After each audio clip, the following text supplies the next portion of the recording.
เดินหมันพี่น้องมื้อนี้ยิงก็ต้องหีบดึงพี่น้องเอ้ยมักวันเลยเดี๋ยวขอเกี่ยวเสือกันเด้อเดี๋ยวปลาเบิ่งโอ้ตัวนี้ใหญ่พี่น้อง7 ขีดได้อยู่ละเดี๋ยวนะจับให้เบิ่งดีๆนี่7 ขีดได้อยู่พี่น้องตัวนี้มันพี่น้องเดี๋ยวค่อยเก็บปลากัน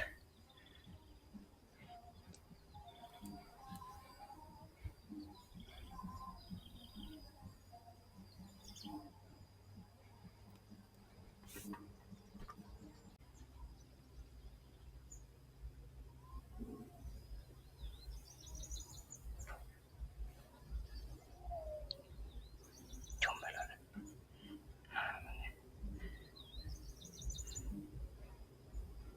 จมไปแล้วพี่น้องเห็น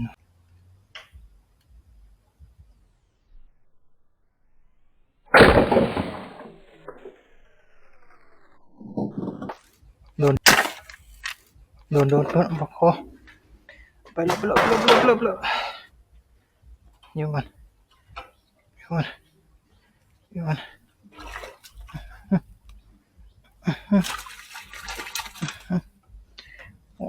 ๋ยวเราไปให้น้องปลาคอมันอีกช่อนอ้วนตับเลยปลาคอโอ้งามพี่น้องปลาคอตัวนี้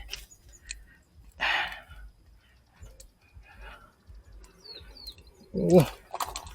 หมดโลเนี่ยพี่น้องโอ้บ่ฮอดพี่น้องตัวบ่ใหญ่แต่ว่าหนักว่ะอ้วนนี่ซ้ำแขนข่อยเลยพี่น้อง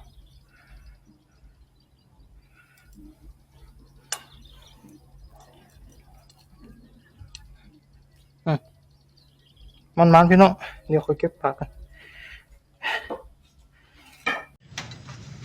ไปพี่น้องสำหรับมื้อนี้เมื่อละหมานอยู่พี่น้องมื้อนี้หมานคักเดียวค่อยไปซอกบนทอกปลายเบิ่งเด้อเดี๋ยวสรุปผลงานให้เบิ่งว่าได้จักแต้มมื้อนี้เดี๋ยวค่อยหาบนทอกก่อนไปนี่เด้อพี่น้องผลงานมื้อนี้2 4 6 8 10 11 12ตัวทั้งปลาคอพี่น้อง